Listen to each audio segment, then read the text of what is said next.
For decades, Tippi Hedren barely spoke about what happened behind the scenes with Alfred Hitchcock. But now, at 91 years old, she's revealing the full story. What she says Hollywood's most celebrated director did to her didn't just change her career, it changed her life forever. If you're old enough to remember the first time a movie made you nervous every time you saw birds gathering in the sky, then you already know Tippi Hedren. She was the cool blonde at the center of two of Alfred Hitchcock's most iconic films. The actress audiences watched trapped in an attic as birds attacked from every direction. Hitchcock turned her into Hollywood's newest star almost overnight. But the same calm, quiet confidence that made her unforgettable on screen would end up costing her far more than anyone realized. For decades, people kept asking her the same questions. What was Alfred Hitchcock really like? What actually happened behind the scenes? And what did Hollywood's most celebrated director do to the young actress he discovered on television and refused to let go? Tippi didn't answer those questions all at once. She revealed the story piece by piece over decades, because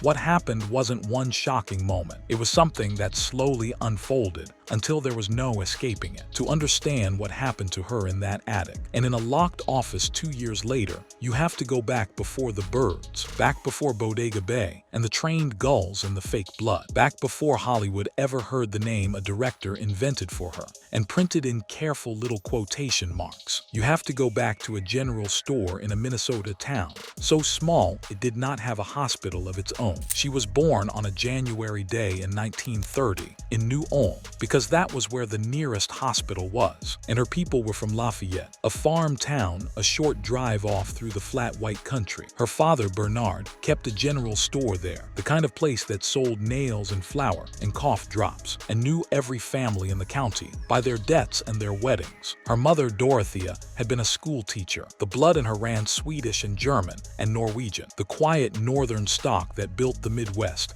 and did not make a fuss about it. She was the younger of two girls, and the world she came into smelled of the store, of oiled floorboards and paper sacks, and the cold that came off the door every time it opened. The name that would one day hang on billboards started there, at the counter of that store, in the mouth of a man who loved her. Her father called her Tupsa, a soft Swedish word an immigrant grandfather might use for a little girl, something close to sweetheart. It got worn down over the years the way pet names do, softened and shortened until it came out as Tippi, long before a famous director decided the odd little name looked intriguing in print. It was simply what her daddy called her across a room full of canned goods. That matters, because so much of what came later was other people deciding who she should be. The one name that stuck her whole life was the one given in love by a man who wanted nothing from her but her company. They were not glamorous people, and she was not raised to be glamorous. She was raised to be capable. In that house you got up, you did the work, you kept your word, and you did not carry on. Faith and diligence and the plain decency of small towns went into her the way iron goes into water. You cannot see it, but it is there, and it makes everything harder to bend. She learned to keep her face steady, no matter what the room was doing. She learned that a person holds themselves together in front of others and falls apart if they must, alone. It was good training for a hard life. It was also, though no one could have known it, the exact quality that would one day be mistaken for a dare. When she was small, the family lived out near Lafayette, and then, when she was about 4, they moved to Edina, a leafy suburb on the edge of Minneapolis, into a neighborhood called Morningside. She went to the local school, then to West High in the city, and somewhere in her early teens, the thing that would carry her out of Minnesota began to show. She was becoming, without trying, one of those girls a room notices. Tall, fair, with a clean Scandinavian symmetry to her face, and a way of standing that looked like she already knew something you did not. A local department store, Dayton's, the big Midwestern chain,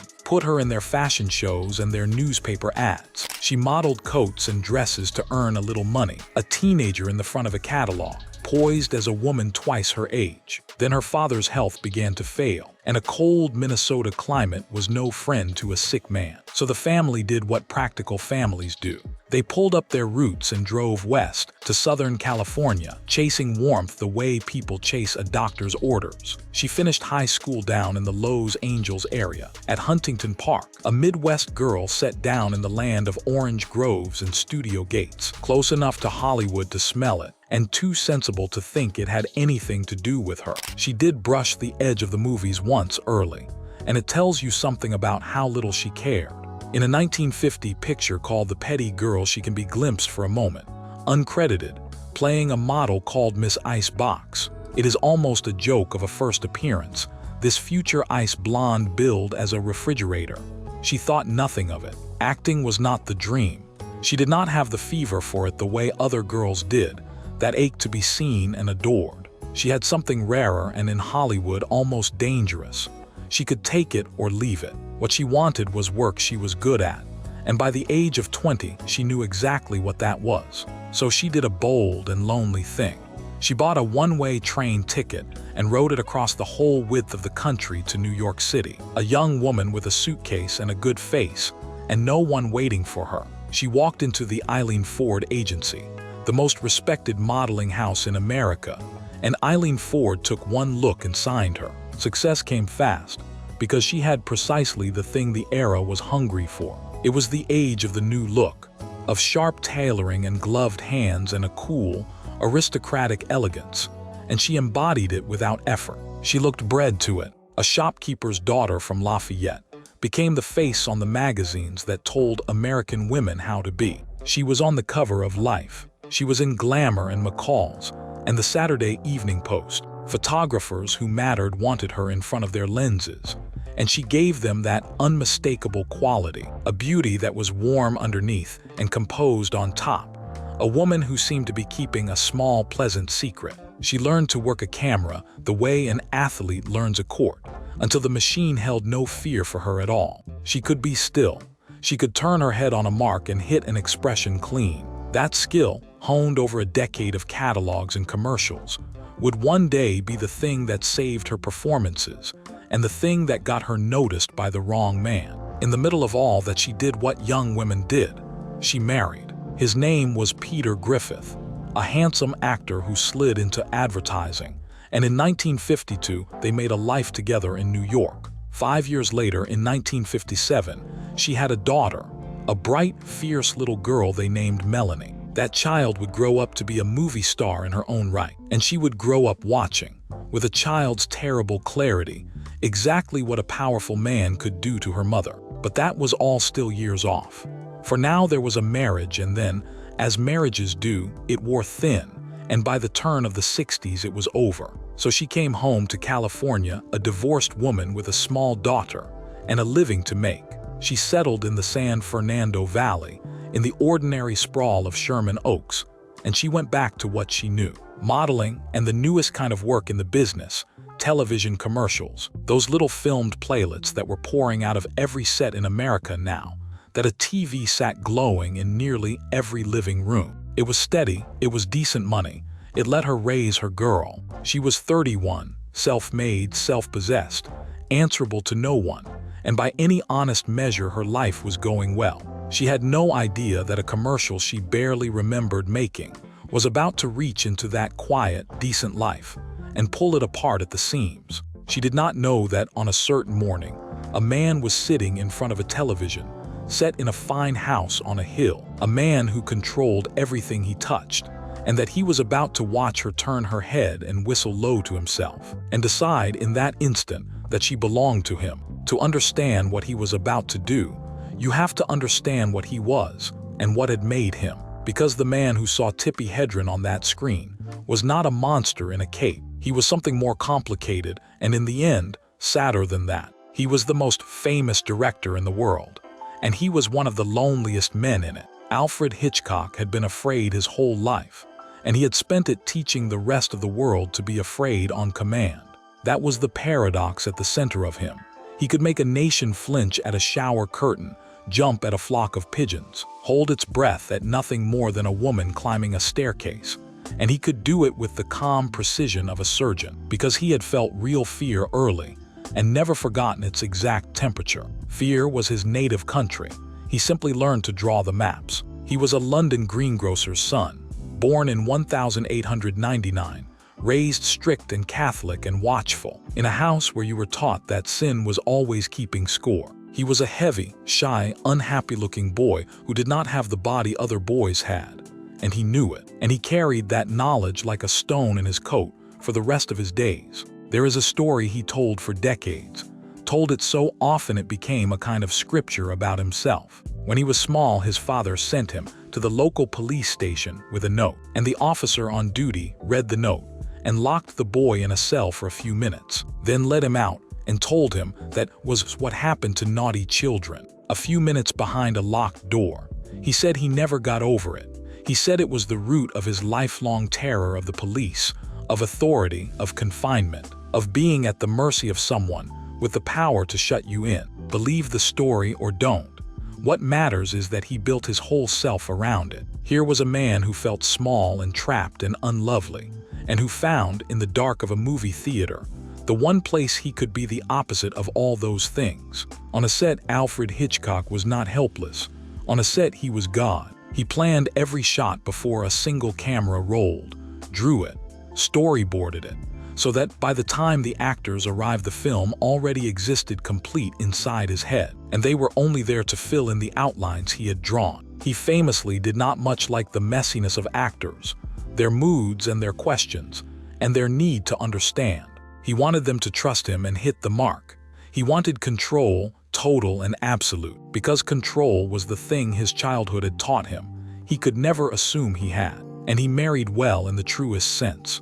Alma Reville was a film editor, sharp and quick and his equal in the craft, and he loved her with a devotion that never wavered across more than 50 years. She read his scripts, fixed his weaknesses, told him the truth, and stood beside him at every triumph. Whatever else is true about the man, that marriage was real and it was solid. It makes the rest of the story harder, not easier, because you cannot say he did not know what love looked like.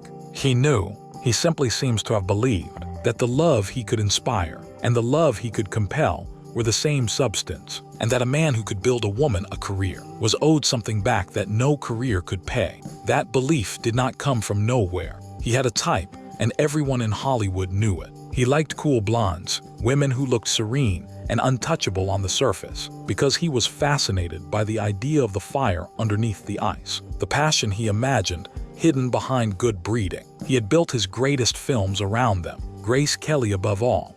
That impossible combination of poise and mischief was the closest he ever came to his ideal made flesh. And then Grace Kelly did the thing he could not forgive her for. She fell in love with a prince, married him, and left Hollywood forever to become the Princess of Monaco. His perfect blonde walked off the screen and into a palace, and he never fully had her back. There was another wound before that, and it cut in a way that shaped everything he did with Tippi Hedren. He had taken a young actress named Vera Miles under his wing, put her under personal contract, groomed her, built her up, meant to make her his next great star. He had the lead in Vertigo waiting for her, the role of a lifetime. And then Vera Miles got pregnant and stepped out of the film to have her child, and Hitchcock took it as a personal betrayal, as if biology itself had conspired to steal his creation out of his hands. He never forgave the ordinary human fact of it. A woman he had shaped had chosen her own life over the one he had planned for her, and to a man who needed to control everything. That was the worst crime there was. So by 1961, he was a genius in his prime, and a man with a specific private ache. Grace was gone to her palace. Vera had chosen motherhood. His muses kept slipping the leash, and an idea had been forming in him, one that would have seemed logical to a man who thought the way he thought. He did not want to borrow another studio's established star, with her own opinions and her own agent and her own life. He wanted to find a woman with no acting career at all, a beautiful unknown, and build her from the ground up, teach her everything, shape her taste, her walk, her clothes, her name. Make her in every sense his. A star who owed her entire existence to him, could not marry a prince or run off to have a baby. A star he created from nothing would belong to him completely, because there would be nothing of her that he had not made. He was watching the Today Show one morning. he and Alma, the way they watched their morning television when a commercial came on for a diet drink called Seago. In it, a young blonde woman walks along, and a boy whistles at her, and she turns her head and gives him a look, cool and amused and a little pleased, the perfect small reaction of a woman who knows exactly how she looks and is not going to make a thing of it. It lasted a few seconds. It was nothing. It was everything. Hitchcock sat forward. He had found her. He did not know her name. He turned to his people and said, in effect, "Find that girl." Imagine the strangeness of it from her side. A working single mother in Sherman Oaks gets a call from an agent saying a producer is interested in her and will not say for what. She is told to come in. She goes, still not knowing, and only gradually does the enormous shape of it come clear. The producer is Alfred Hitchcock, the most famous director alive, has seen her turn her head on a television screen and has instructed the machinery of a major studio to track her down. She had done a reel of maybe a dozen commercials. She had never carried a scene in her life, and the master of suspense wanted her. She did not even know it was him at first. That was part of his method, the mystery of it, the way he liked to hold the reveal, until the moment gave him the most pleasure. An agent called about a producer with an interest in her and would not say who. She went in half expecting some small television job, and only as the meetings went on did the name finally surface and land on her like a weight. Alfred Hitchcock, the man whose name was a byword for fear in every household in America, wanted the woman from the diet drink commercial. It was so far outside anything she had imagined for herself that she could barely hold it in her head. They moved fast, and they moved in a way that should have set off a quiet alarm, though how could she have heard it before she had even properly met him, before she understood what film they were talking about, before she knew whether it was for his television show or something bigger? She was sitting across from an MCA agent named Herman Citron, signing a 7-year personal contract. 7 years, a personal services contract, tying her not to studio in the ordinary way, but to Hitchcock himself, giving him approval over what she did and did not do, locking in her salary at a modest weekly figure. He signed her before she knew what she was worth, which is one way of saying he signed her before she could learn to say no. Then came the day she found out what it all meant, and he staged it the way he staged everything, for maximum effect. He took her to lunch at Chasen's, the restaurant where the industry went to be the industry, and he brought Alma, and he brought Lew Wasserman, the most powerful man in Hollywood, the head of the studio, and at the table he presented her with a small gift, a pin, a golden bird with tiny seed pearl eyes, 3 birds in flight, and he told her she was going to play the lead in his next picture. It was called The Birds. She was going to be the star. She wept, of course she wept. A woman who had never asked for any of this, who had been perfectly content modeling coats and raising her daughter, was being handed the kind of chance that comes to almost no one by the greatest director in the world, over lunch, with a jewel in her hand. It felt like being chosen by fate. Later she would understand that the pin was not only a gift, it was a claim. He liked to give his blondes birds. He liked the image of the beautiful creature, elegant and caged. But that reading only comes with hindsight. On the day itself, it was simply the most wonderful thing that had ever happened to her, and she had no reason on earth to be afraid. What he did next would have flattered anyone, and it genuinely was extraordinary.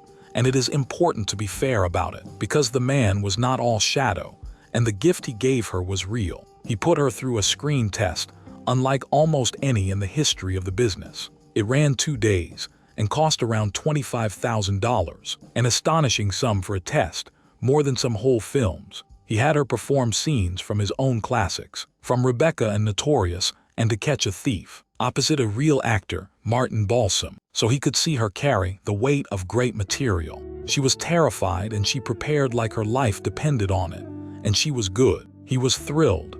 He saw exactly what he had hoped to see, that well-bred quality, the poise, the way she took direction cleanly, and gave him back what he asked for. Try to feel the size of what he was asking of her, though, because it borders on the absurd. Here was a woman who had never carried a single scene in a single film, whose entire acting resume was a reel of diet drink and shampoo commercials, and he sat her down and had her perform the roles that Ingrid Bergman and Grace Kelly and Joan Fontaine had made famous, scenes from the crown jewels of his own body of work, in full color over 2 days, with the master himself watching every flicker of her face. Most trained actresses would have frozen. She had every reason to. She learned the lines until she owned them, walked onto the stage shaking on the inside and calm on the outside, and did the work, take after take, giving him the thing he was hunting for. The composure held.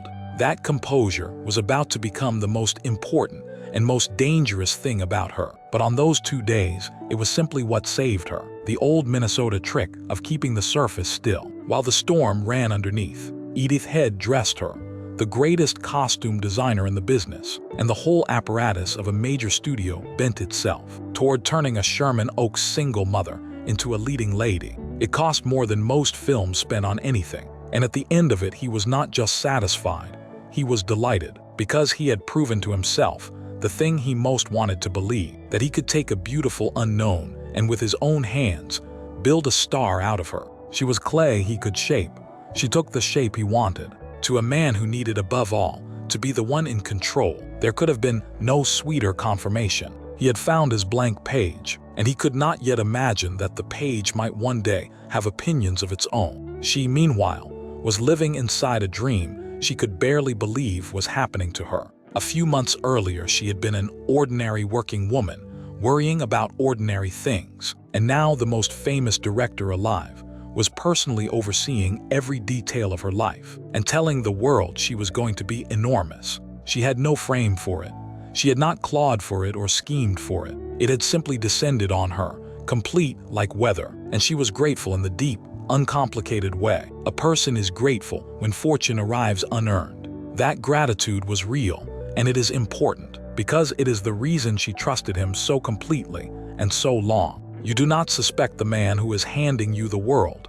You thank him. She thanked him. She had no way of knowing that the handing over came with a bill. She had never agreed to pay. And so began the education. And this is the part that makes the whole story so hard to sort into good and evil, because for a while it was a gift beyond price. He did not just cast her and point a camera at her. He taught her the entire craft of filmmaking from the inside. He sat her in on the script meetings and the production design sessions, and the conversations with the cinematographer and the composer. He coached her himself, breaking down every scene, every shift of emotion, teaching her how to move from tension to ease inside a single take. He sent her to study art, to learn about wine, to watch how animals behaved. He had the great Edith Head design not only her costumes for the film, but clothes for her real life. He was, by her own later account, a magnificent teacher. She would say, for the rest of her life, that she learned in about 3 years what would have taken her 15 years to learn any other way. He also gave her the name. Her own name in print, he decided, should be stylized, set apart, made strange and memorable. So on the posters and in the credits, she became not Tippi Hedren but Tippi Hedren, the first name wrapped in single quotation marks, as if it were a secret, or a title, or something in scare quotes that might not be entirely real. It was a marketing idea, and a clever one. It also, if you look at it a certain way, was the moment he took the name her father had given her out of love and turned it into something he owned. The little Swedish endearment from the general store became a Hitchcock product, punctuation and all. For a while it was a dream. She was being remade by a master, and the woman she was becoming was polished and prepared and ready for a role that would have swallowed a lesser talent whole. She trusted him completely. Why would she not? He had lifted her out of an ordinary life and set her at the center of something enormous, and he treated her, in those early months, with what looked exactly like fatherly care. If you had asked her then what Alfred Hitchcock was doing to her, she would have said he was making her a star, and she would have been grateful, and she would have been telling the truth as she knew it. But there were signs, small ones, the kind you only recognize once you know how the story ends. The care was becoming something warmer than care. The attention was becoming a kind of surveillance. And out on the coast, at a fishing village called Bodega Bay, a set was being built, and thousands of birds were being caught and trained. And the pleasant fiction that this was only a job was about to meet the cold water of what it really was. Bodega Bay is a small crook of coastline, about an hour north of San Francisco, a working fishing town of weathered wood and gray water where the fog rolls in like it has somewhere to be. Hitchcock chose it because it looked the way dread feels, and then he was annoyed to find it kept turning out sunny. So his crews muted the colors afterward to get the gloom he wanted. It was a strange story to be filming there. Daphne du Maurier had written a short, eerie tale about birds turning on people for no reason anyone could name, and Hitchcock had taken that seed and grown it into something huge and expensive, more than $3 million, his costliest film to that point, a picture that opens almost like a light romantic comedy, and then slowly, patiently, becomes the end of the world. To do it, he attempted things no one had really tried before, and it is worth pausing on the sheer ambition of the thing, because the same production that would hurt her so badly was also, on its own terms, a genuine wonder. The problem was simple to state and nearly impossible to solve. How do you fill a screen with thousands of birds attacking a town and make an audience believe it? His first idea was mechanical, motorized birds built by clever hands, and the team poured a fortune into them, well over $200,000, and when they saw them on film, they looked like exactly what they were, stiff dead puppets that fooled no one. So the whole approach had to change, and what replaced it was a combination of real animals and optical trickery, so painstaking that parts of the film still hold up more than 60 years on. For the visual effects, he brought in Ub Iwerks, a veteran of the early Disney studio, who used a process called sodium vapor, a yellow screen method that let them cut living birds cleanly into shots of the town, without the ugly blue fringe that ruined most composites of the day. Some single moments in the finished film, the wide shot of the burning town, seen from above as the gulls wheel in, were assembled from dozens of separate pieces of film, layered one on top of another, 32 elements in one shot alone, each one exposed and matched by hand. And instead of a musical score, he used no music at all, only an eerie soundtrack of electronic screeches and unnatural silences, built on strange machines, so that the birds themselves became the sound of the film. It was some of the most daring craft of his entire career, and it earned the picture an Academy Award nomination for its effects. Then there were the real birds, and the real birds were a nightmare all their own. An animal trainer named Ray Barrick was given the job of supplying and handling them, and by the end, the production had gone through an astonishing number. Estimates run past 25,000 animals across the whole shoot. Gulls were trapped at San Francisco dumps. Crows and ravens, far too clever to catch by day, had to be netted at night in their roosts out in the deserts of the Southwest. And they were wild things, frightened and furious, and they did not care that they were in a masterpiece. They went for people's eyes. Crew members were bitten and scratched, and some were hurt badly enough to need a hospital. The birds carried lice, which spread from the animals to the humans working around them. To keep the gulls calm enough to handle, the story goes, the trainers fed them wheat soaked in whiskey, a practice that would horrify anyone today. Drunken seabirds tottering on their perches between takes. Escaped birds nested in the rafters of the studio, and even near Hitchcock's own office. The whole enterprise was equal parts genius and chaos, a fortune and a decade of ingenuity spent to make the sky itself seem to turn against mankind. That is the film she stepped into the middle of, and it matters because it tells you the man was not careless or lazy or small. He was pouring everything he had into something extraordinary, and he mostly got it. And the cost of getting it was paid, over and over, by the living things in front of the camera, the birds and most of all the woman. She played Melanie Daniels, a rich, teasing San Francisco girl who follows a handsome man up the coast on a whim, carrying a pair of lovebirds in a cage as a joke, and finds herself trapped in a town where the sky itself has declared war. Look at that setup, and you can feel Hitchcock's fingerprints on it. A beautiful blonde in a perfect green suit, self-assured, a little imperious, carrying caged birds toward a place where she will be pecked bloody and reduced to a shaking wreck.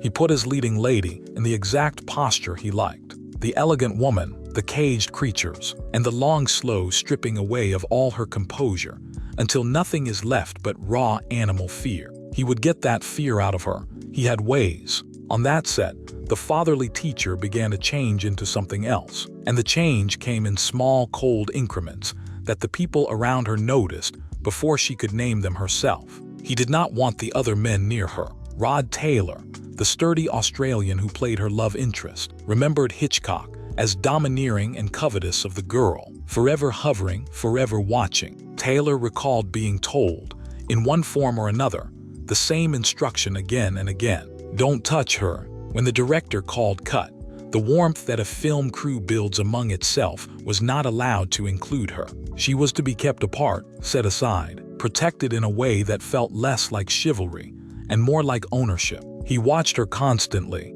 That is the detail that survivors of controlling people always come back to, the watching, and everyone who was there described it. If she laughed with a crew member, his face would go cold. If she spent time with the other actors, he would find a way to end it. Suzanne Pleshette, the warm, wry actress playing the schoolteacher, saw it plainly and did not like it. There was a wrongness in the air around the star and the director, a tension that had nothing to do with the birds and everything to do with the way one grown man was orbiting one grown woman as if she might float away. It went further than watching.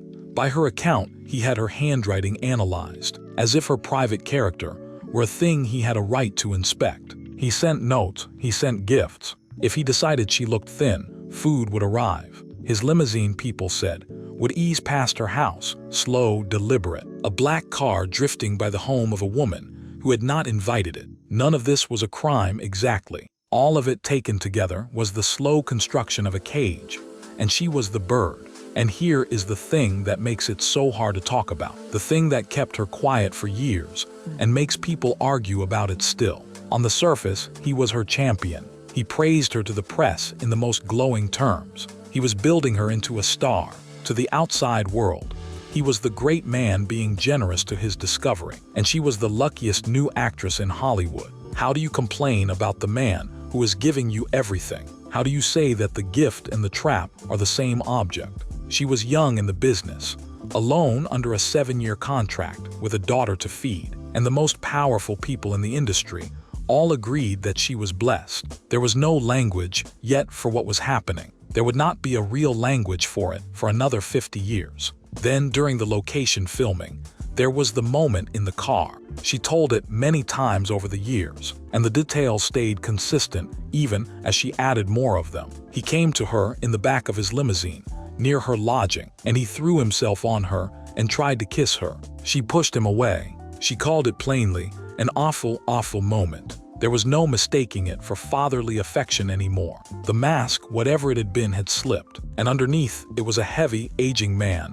wanting something from a woman who had never offered it and did not want to give it. She got away. She said nothing publicly. She had a film to finish, and a contract that owned her, and no one on earth she could safely tell. You have to sit with her position for a moment to understand why she simply went back to work. She was not a fool and she was not weak.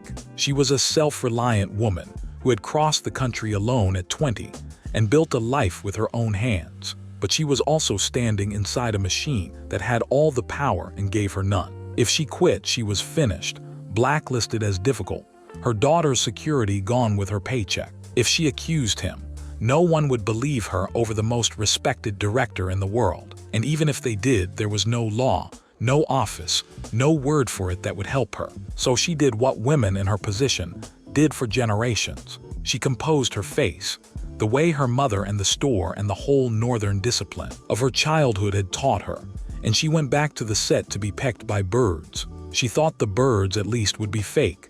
That was the promise. For the big attack scenes, she had been told, they would use mechanical birds, clever props on wires, movie trickery. She had no reason to doubt it. The special effects on this film were the most ambitious of his career. Real innovation, real money, real genius poured into making impossible things look true. The team had first tried to build motorized mechanical birds and spent a fortune on them. And on film, they looked exactly like what they were, dead fakes. And so the plan changed. And the change in that plan would produce the single most notorious week in her life. And the clearest, cruelest answer to the question the whole world would eventually ask. What did Hitchcock really do to her? He did it in an attic. And to understand why it was so terrible, you have to understand that she walked into it believing she was safe. The scene called for Melanie to go up into the attic of the besieged house, alone, and to be set upon by the birds in the film's most violent moment. On a soundstage at Universal, they built the room and enclosed it, floor to ceiling in a cage, so the birds could not escape into the rafters of the studio. Then they put her inside it, and on the morning she arrived to shoot it, an assistant director came to her, not quite meeting her eye, and told her the truth she had not been told before. There would be no mechanical birds. They did not work. They were going to use real ones. She stood in that caged room for 5 days. Not minutes, days. Trained handlers wearing thick leather gauntlets to protect their own hands, and arms stood off camera and threw live gulls and ravens and crows at her, over and over, take after take, hour after hour. For some shots, the birds were tied to her, attached to her clothing by elastic bands, so they could not fly away, so that as the cameras rolled they beat their wings against her and pecked at her. Panicked creatures bound to a panicking woman, both of them trapped in a room they could not leave. She was not acting the terror. There was nothing left to act. The fear on her face in that sequence, the thing audiences have flinched at for 60 years, is real fear filmed live, because she was a person being attacked by animals for a week and told to hold still. Think about what that asks of a body. The noise of the wings, the smell of the birds, the sudden hot points of the beaks, the exhaustion of doing it again, because the light was wrong or the angle was off. The knowledge that when this take ended another would begin, and another, and there was no fake in any of it to hide behind. She got through it the way she had gotten through everything, by holding, by composing, by being the capable girl from the store who did not carry on. And then on the last day, a bird tore at her face, its claw or beak catching her just below the eye, close enough to the eye itself, that a fraction of an inch would have meant something no makeup could fix. She felt the blood. Something in her finally gave way. She sat down on the floor of that cage, and she came apart, sobbing, shaking, done, her nerves simply gone. A doctor was brought. He looked at her, at the gash, at the state of her, and he ordered her off the set for a week of rest. She was, in a clinical sense, collapsing. And the story goes, told by her and disputed by his defenders, that when the doctor said she needed a week, Hitchcock objected, that his first concern was the schedule, the film, the shots he still needed, that the machine, for a moment, mattered more to him than the woman being fed into it. Whether he said it exactly that way, the shape of it is not in doubt. She had been physically broken by his production, and the production wanted her back. There is a coda to the attic that people love to repeat because it lets a little grace into an ugly week. Cary Grant, the most elegant man in pictures, a friend of Hitchcock's and a veteran of his films, is said to have visited the set, watched what this new young actress was enduring, and told her she was the bravest woman he had ever seen. It is a lovely thing to have been told, and she treasured it, and it does not undo a single hour of the 5 days. Bravery was not the point. She had not volunteered to be brave. She had been told the birds would be fake, and then handed the real ones, in a cage for a week, with a director on the other side of the wire who could have stopped it and did not. There was more than the attic. There had been a scene in a phone booth, where Melanie takes shelter behind glass, as the birds hurl themselves at her from every side. Mechanical and real birds were flung at the booth, and on one take the glass, which was supposed to hold, shattered, and the fragments cut her face, and the makeup people had to pick the glass out of her before they could go on. There was talk, quiet talk, that some of the worst of it came in the days right after she had rebuffed his advances, that the punishment on the set and the rejection off it were not unconnected. That may be reading a pattern into a coincidence. It may be exactly right. What is certain is that the woman on that screen, torn and bleeding and shaking, was not pretending, and the man behind the camera was the same man whose limousine drifted past her house at night. And yet, and this is the cruelty of the whole thing, it worked. The Birds is a masterpiece. Her performance is the reason the film's horror lands, because you believe her. You believe the fear because it was true. And audiences who knew nothing of what it cost her responded to something raw and human at the center of all that spectacle. When the picture opened in the spring of 1963, it was a sensation. It made her a star overnight. She won a Golden Globe as the new star of the year. She was named the most promising newcomer by the fan magazines. The shopkeeper's daughter from Lafayette was suddenly the freshest face in Hollywood, discovered and shaped and unveiled by the master himself. And the world looked at her and saw only the fairy tale. Nobody watching the premiere knew about the attic. Nobody knew about the car. The story the public got was the one Hitchcock wanted told, the story of a genius and his beautiful protégé. And it was a wonderful story, and it was a lie by omission the size of a soundstage. She smiled for the cameras. She wore the clothes Edith Head had made her. She said the gracious things. She was, by every appearance, the luckiest woman in the business. Inside the fairy tale, she already knew that the man who had made her had also decided he was owed her, and that he was not a man who let go of what he decided was his. He proved it almost at once.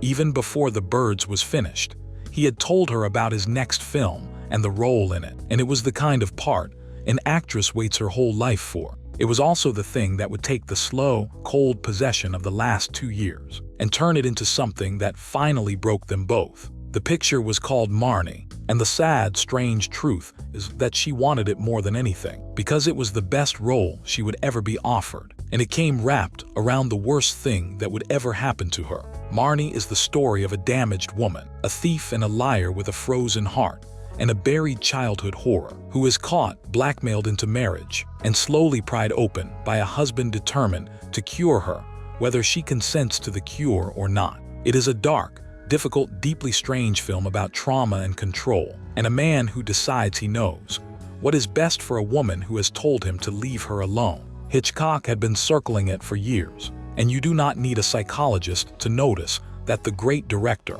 at the peak of his fixation on his young star, chose to make a film about a powerful man taking possession of a resistant woman and forcing his way into her most private self. He poured himself into it. He may not have known how much. He had wanted Grace Kelly for it. That was the dream that started it, luring his lost princess back from Monaco for one more film. Kelly was tempted. She said yes for a while, and then the people of Monaco recoiled at the thought of their princess playing a sexually disturbed thief in a story with a scene of marital rape at its center, and the politics made it impossible, and she withdrew. So the role that had been written in his mind for Grace Kelly came, instead, to the woman he had built to replace her.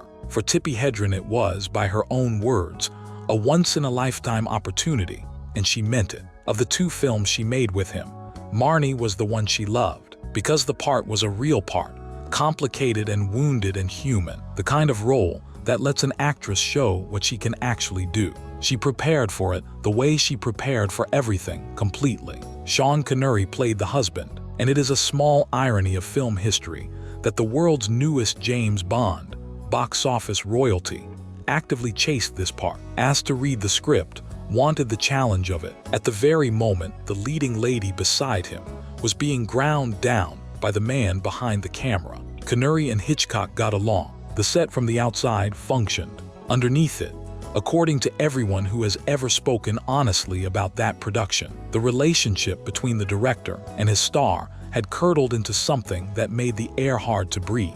The possession, which had been a matter of drifting cars and cold looks, tightened into something closer and stranger. She said he had a door built connecting his office directly to her dressing room, so that the boundary between his space and hers dissolved into his convenience. She said he had a mask made of her face, a cast of her own features which he kept. Some of this had an innocent enough production explanation, since a film full of attacks and doubles needs molds and models of its actors, and a cast of her face had been made for the effects work on The Birds. But it is one thing for a workshop to make a mold. It is another to learn that the man obsessed with you keeps a replica of your face in his private space, and to feel the difference between a tool and a trophy. The isolation which had been bad on The Birds grew airtight on Marnie. Diane Baker, the young actress cast as a sharp-eyed relative in the film, arrived hoping to befriend the leading lady, and found it nearly impossible, because Hedren was kept apart, sealed off, allowed almost no easy human contact with the people she was working beside every day. Baker watched the way Hitchcock conducted his private conversations with his star, watched the coldness that fell over him when the young women grew too friendly, and she came away describing the treatment as something close to horrible, a fog of control hanging over a set that should have been the happiest place in the world. For 2 actresses at the top of their craft, it was not a happy set. Underneath the sleek surfaces of a Hitchcock production, one woman was being slowly walled off from every person who might have offered her comfort, and the people who noticed could do little but notice. That was the atmosphere in which the smaller cruelties took root, the ones that individually could be explained away, and together formed a pattern no one could mistake. The detail that stays with people, the one that turns the stomach, involves her daughter. Melanie was a little girl then, 6 or 7 years old, sometimes brought to visit her mother at work. And Tippi told, and Melanie confirmed in her own memory, that Hitchcock at some point presented the child with a gift. It was a doll, a small replica of her mother, of Tippi, and it was lying inside a tiny wooden box, a little coffin. A grown man gave a child a miniature of her mother in a casket. Melanie, decades later, still remembered how wrong it felt, the way children know a wrong thing before they have words for it. Read it however you like. There is no reading of a doll of a woman in a coffin handed to that woman's small daughter. That is anything other than a message. He was telling her something. He was telling her he could imagine her still and silent and his. The break came over something that sounds almost trivial, which is how these things usually detonate. The fan magazine Photoplay wanted to honor her in New York, an event presented by Johnny Carson, exactly the kind of publicity that builds a young star's career. She wanted to go. It was hers earned, the payoff for 2 grueling films. Hitchcock refused to let her. He said the schedule would not allow it, that Connery had his Bond commitments, that the atmosphere on set had to be maintained. She pushed, he would not move, and in the heat of it, cornered and furious and finally out of patience with the whole suffocating arrangement, she said the thing that could not be unsaid. She insulted his weight. She called him by the accounts a fat pig, and it landed on the softest, oldest wound the man had, the fat, unhappy boy who had never had the body other boys had, and something between them tore that would never mend. Then came the day she has described as the worst of it, the day that turned decades of guarded language into a plain accusation. She finally made in full only in her memoir, published in 2016 when she was 86. He summoned her to his office, and there she wrote, he suddenly grabbed her and put his hands on her, and made a demand of her that was sexual and, in her words, perverse and ugly. She fought him off. She has said she would not describe it in fuller detail, that she did not want to, that some things a person keeps. What she made clear was that it was not a clumsy pass or a lonely old man's misjudged affection. It was, as she experienced it, an assault by the man who held her contract. In the private room he had connected to her own by a door. She got out of that room, and then she did the thing that would cost her the career she had bled for. She told him she wanted out. She wanted to be released from the contract. She wanted to be free of him. She was done. And he refused. He would not let her go. And he told her, in one form or another, the words that would define the rest of her working life. He told her he would ruin her. He would destroy her career. He held her contract. And a contract in those days was a chain. And he made it clear he intended to use it not to build her anymore, but to bury her. There is a small, devastating moment from that time that she carried always. Alma, the wife, the great collaborator, the woman who had stood by Hitchcock for half a century, was aware. Of course she was aware. And on the Marnie set, at some point in the worst of it, Alma came to her and said something quiet and terrible. I'm so sorry you have to go through all of this. And when Tippi, desperate, asked her why then she could not stop it, why she did not put an end to it, Alma simply turned and walked away. That is the whole marriage in one gesture, and the whole era in one gesture. A woman who knew, who was sorry, and who had long ago made her peace with the price of loving a man like that, and who could not or would not spend what it would cost to protect another woman from him. No villains, just people trapped inside a thing bigger than any of them, choosing the safety they knew over the justice they could not imagine. Marnie was released in 1964 to mixed reviews and modest business, and time has been kinder to it than its own moment was. Many now see it as a dark, strange near masterpiece, and her performance as the finest thing she ever did. She was proud of it. She should have been. It should have been the launch of a serious career for a serious actress. Instead, it was the end of the only part of her life that Hollywood had ever meant to give her, because the man who had made her had now decided to unmake her, and he had the paperwork to do it. The revenge, when it came, did not look like revenge. That is what made it so effective and so hard to fight. He did not slander her in the trades. He did not stage a scene. He simply held her contract and did nothing with it, and made sure no one else could either. He kept her on the payroll, a few $100s a week, a leash disguised as a salary, and he refused to loan her out to anyone. Other directors wanted her. She was fresh off 2 Hitchcock films, one of them a hit. She had a Golden Globe, and a face the magazines loved. She was, in the language of the business, hot, and every offer that came for her came through him, because the contract said it had to, and he turned them down without telling her they had ever arrived. She did not even know what she was losing. That is the quiet horror of it. She would learn, sometimes years later, that some director or some studio had wanted her for some picture, and that the answer had been no, and that the no had been given in her name by a man who had never let the question reach her. The most painful of these involved Francois Truffaut, the French director who worshipped Hitchcock, who wrote the famous book of interviews with him, and who wanted Tippi Hedren for a project of his own. Truffaut later told her about it himself. Hitchcock had blocked it. A great filmmaker had reached for her, and the man who claimed to have made her had slapped the hand away, and she had spent that whole stretch of her life not even knowing the door had been open. 2 years, roughly 1964 to 1966, the exact window when a new star's momentum is everything, when the heat either becomes a career or it cools and dies.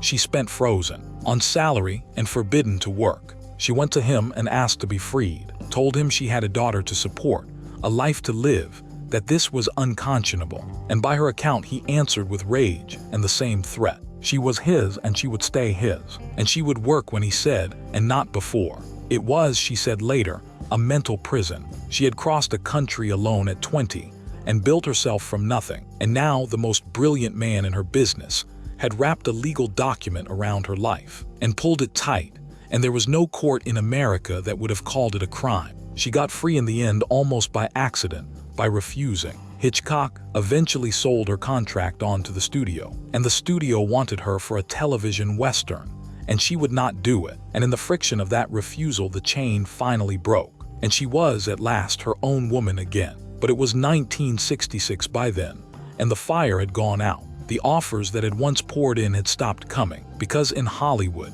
you are only ever as available as your last 2 years. And her last 2 years had been a locked room. The town had moved on.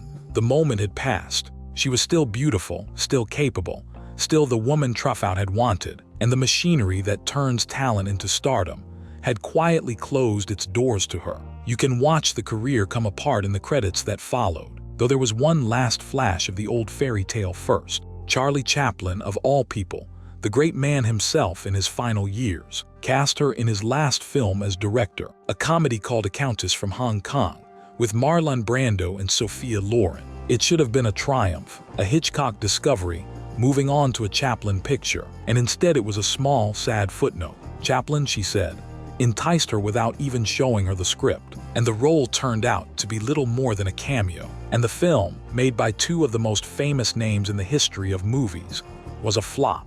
The dream kept promising to restart, and kept sputtering out. After that, the work grew smaller and stranger, and farther from the center. There were low-budget thrillers and forgotten pictures, some of them shot in Africa on modest money, films with names most people have never heard. She took what came. She had a child to raise, and no illusions left about the industry that had discovered her. And there were long stretches, she admitted, of real depression over it, the ordinary grief of watching a thing you were good at slip permanently out of reach, knowing exactly whose hand had pushed it away, and being unable to say so to anyone who could help.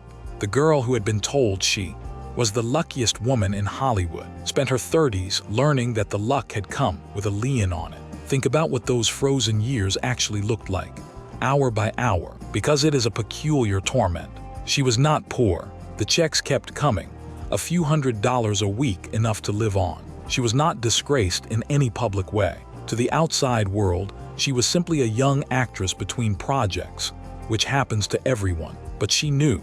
She got up every morning knowing that she was in the prime of a talent she had proven, that somewhere out there directors wanted her, and that she was legally forbidden to answer them, sitting in a nice house in California being paid to disappear. The phone did not ring with the offers, because the offers were being intercepted before they ever reached her. She could not fight a battle she could not see. She could only wait and raise her daughter and watch the months she would never get back go by, one after another, each one quietly closing another door that would not open again. She would say later, the line that became the truest sentence anyone ever wrote about her. "He ruined my career," she said, "but he didn't ruin my life." Hold on to that, because it is the door out of the darkest part of this story, and the difference between those two clauses is the whole measure of who she was. He had the power to take the career. He never had the power to take the woman. She had been raised in a general store in Minnesota to be capable,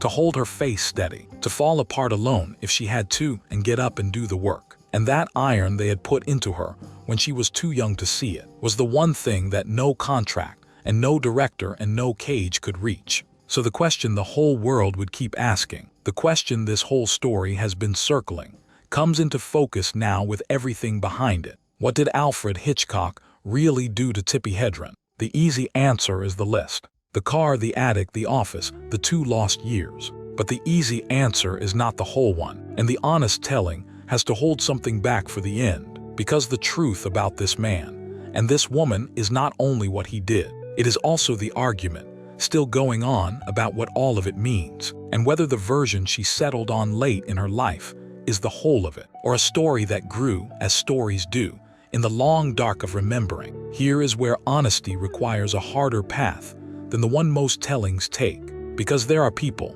serious people, who knew Hitchcock and studied him and loved his work, who have spent years arguing that the story she settled on is not quite the story that happened, and a version of this tale that pretends that argument does not exist would be doing to the record exactly what the studios once did to her, smoothing over the inconvenient parts to make a cleaner picture. She deserves better than a fairy tale, even a dark one. So does he. The case for doubt goes like this.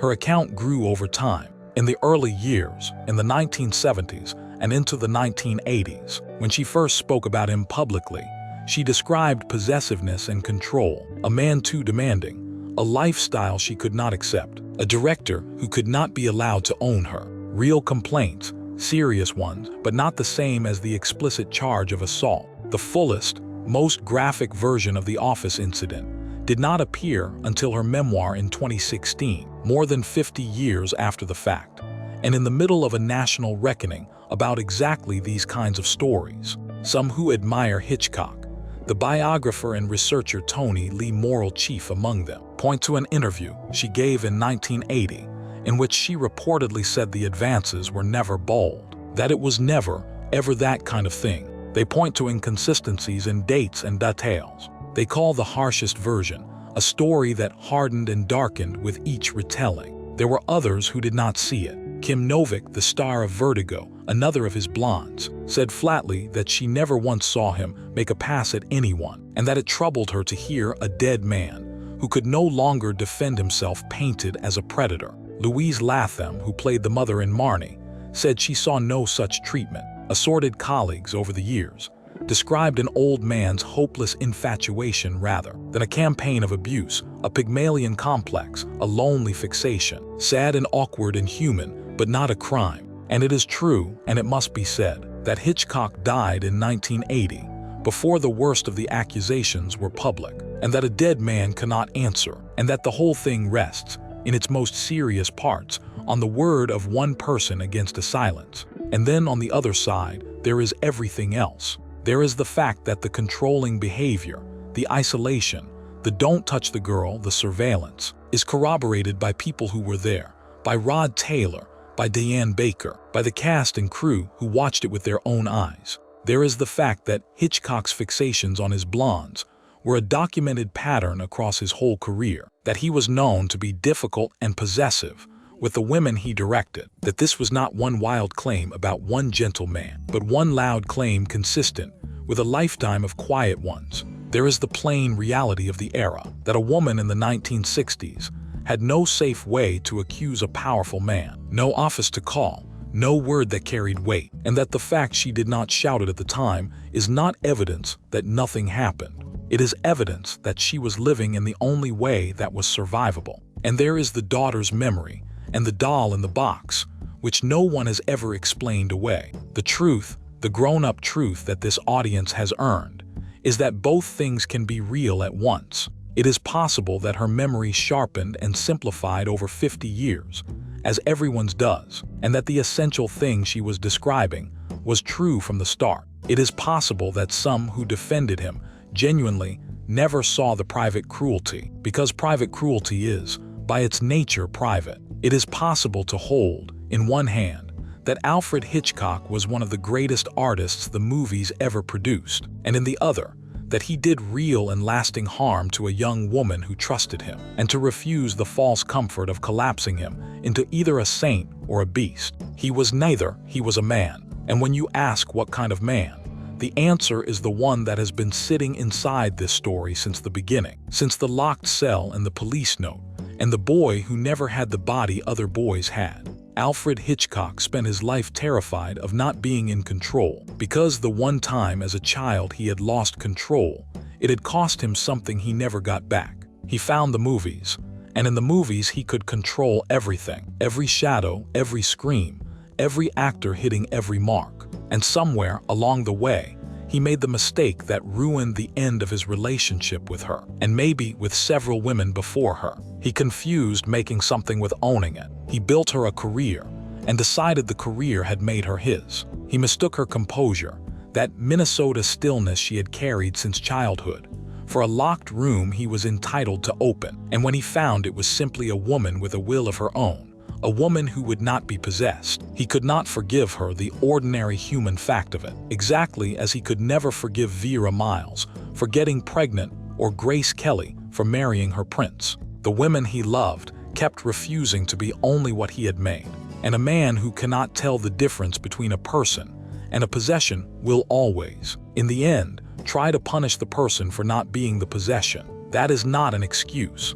Understanding a wound is not the same as pardoning what the wounded do with it, but it is the difference between a story about a villain and a story about a human being. And the woman at the center of this one never once let herself tell the villain version, which is the most remarkable thing about her. She never denied his genius, not once. She said again and again that he was a brilliant director, a great teacher, that she learned more from him than from anyone, that there had been delightful times among the terrible ones. She went to the tribute the American Film Institute gave him near the end of his life. She went to his funeral. She said she could separate the artist from the man, hold the gift and the harm in the same two hands, and honor the one without forgiving the other. That is not weakness.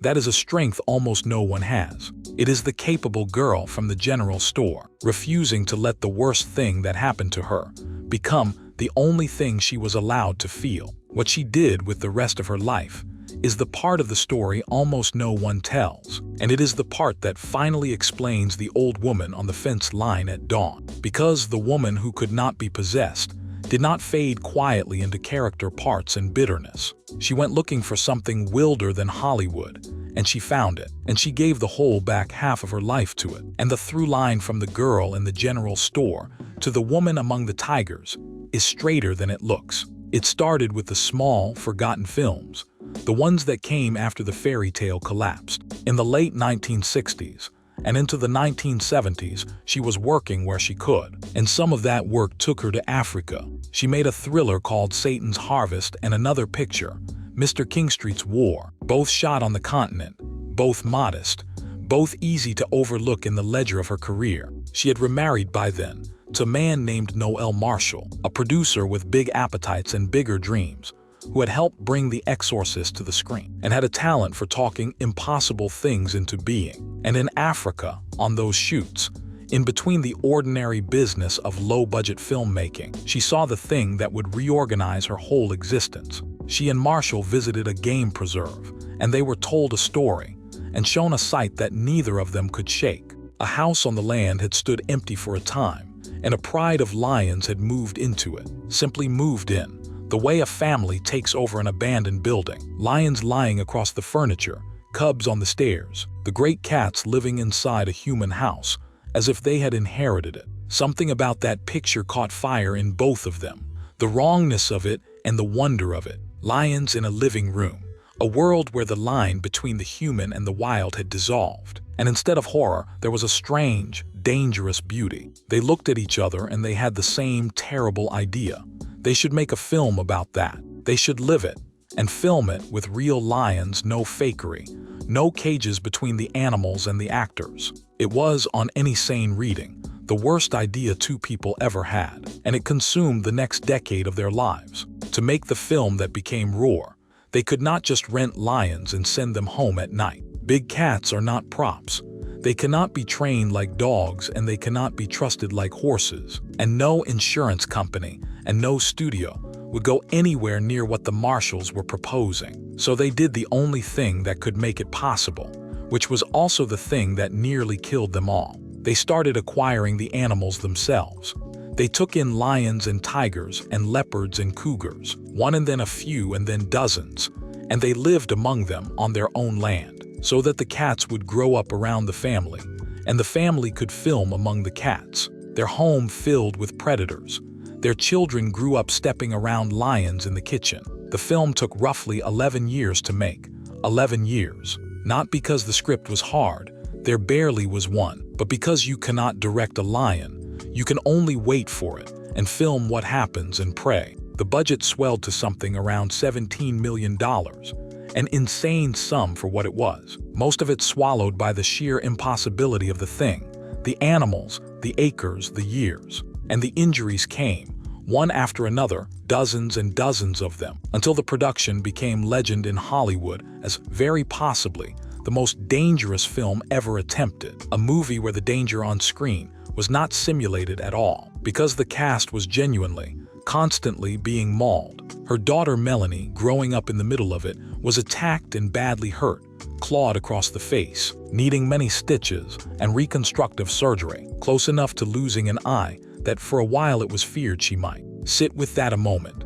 The little girl who had been handed a doll of her mother in a coffin was now a young woman whose face had been opened by a lion on her stepfather's film set. The cinematographer was scalped and needed hundreds of stitches to put his head back together, and he went on to become a famous director himself, carrying that scar for the rest of his life as a souvenir of the maddest job in town. Noel Marshall was mauled so many times that he developed blood poisoning, and Tippi herself did not escape. She fractured a leg when an elephant she was on threw her, and a lion bit into her head, and she kept going, because by then the thing had a hold on her that was stronger than fear. And fear, remember, was never really the thing that could stop her. When Roar finally reached theaters in 1981, after all of it, all those years and all that blood and all that money, it failed. It made almost nothing. Audiences did not know what to make of a film with no real story and 100 loose predators, and the picture that had cost the family nearly everything, that had cost them their bodies and their money, and before long their marriage sank without a trace. She and Noel Marshall divorced the next year, the union worn out by the very obsession they had shared. By any Hollywood accounting, it was a disaster, a folly, a decade poured into a hole in the ground, except that it was not, because out of the wreckage of that mad film came the thing that gave her life its final meaning. She had all these animals now, dozens of lions and tigers who had been bred and raised for a movie that was over, creatures who could never be released into a wild they had never known, and who would be killed or caged in misery if she simply walked away. She could not walk away. The girl from the store did not walk away from the work in front of her, so she kept them. And that decision to keep them, to care for them, to build them a home, turned by degrees into the great cause of the rest of her days. She founded a preserve, and she called it Shambhala, a word she took to mean a meeting place of peace and harmony for all beings. And she planted it in the high, dry country of Acton, north of Los Angeles, out past the last of the suburbs where the land goes to scrub and rock, and the wind never really stops. She set up a foundation to keep it running, the Roar Foundation, named for the film that had nearly destroyed her, as if to say that even the disaster had been worth something in the end.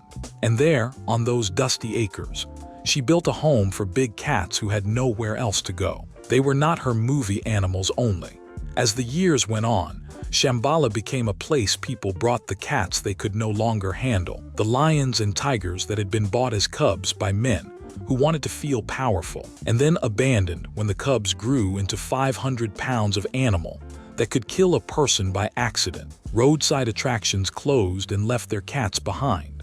Private owners got in over their heads, and the calls came to the old actress in the desert, because everyone knew that she would not say no. And one by one the animals arrived, damaged, neglected, some of them declawed and half-broken by the lives they had been forced into. And she took them in and learned their names and let them live out their days. In the open, under the desert sky, two of her most famous residents came from the strangest place of all. When the singer Michael Jackson closed down his Neverland Ranch, he had two Bengal tigers, and they needed somewhere to go, and they went to Shambhala. And the old Hitchcock blonde spent her later years caring for the pets of the king of pop, a sentence that should not be true and is. Thriller and Sabu, they were called, and they lived out their lives in her care. Two more creatures the world had picked up and put down, safe at last in the meeting place of peace. There is something almost unbearably fitting about it. She had spent her whole life being handled by powerful men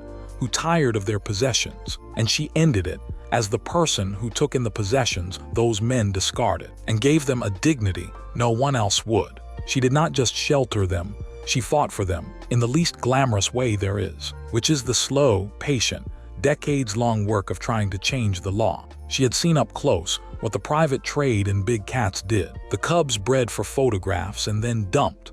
The animals kept in backyards and basements, the misery of it. And she decided that the answer was not just to keep rescuing the survivors one by one, but to shut off the source. So she spent years, decades, going to Washington and to Sacramento, testifying, lobbying, telling lawmakers what she had seen, pushing for laws to ban the private ownership and breeding of the animals she had given her life to. It was thankless work, the kind that generates no headlines and no awards, the opposite of a movie premiere. She did it anyway, year after year, an old woman in the halls of government talking about lions, because she had decided it mattered, and because she was not built to quit. Think about the arc of it. A person can spend a life running from the thing that hurt them. She did something rarer.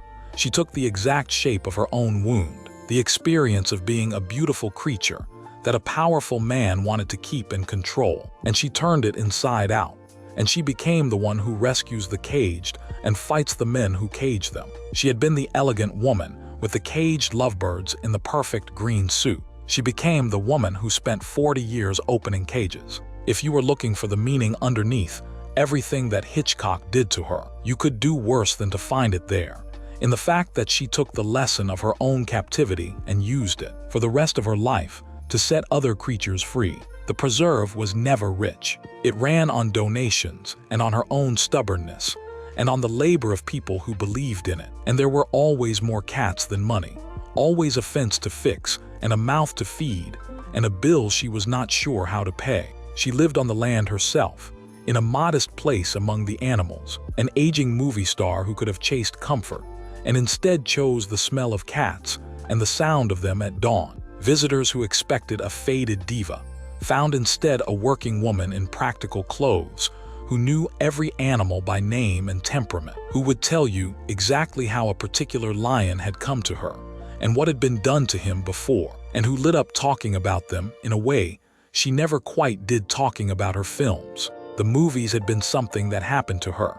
The animals were something she chose. And around her, while she built that life in the desert, another story was unfolding, the story of what she passed down, because the little girl with the doll and the stitches had grown up. And what happened to that family across 3 generations turns out to be part of the answer to the question we started with, part of what Hitchcock did, and part of what he could never touch. Melanie Griffith did not have an easy childhood, and it is not hard to see why. She had grown up in the shadow of her mother's ruined promise, and then in the literal presence of lions, sharing a house with animals that could kill her, carrying on her young face the scars to prove it. She married young and stormily. She struggled publicly for years with the things people struggle with when they grow up beautiful and famous and unsteady. But she also became, on her own terms, a real movie star, the thing her mother had been denied. She was luminous and reckless and alive on screen,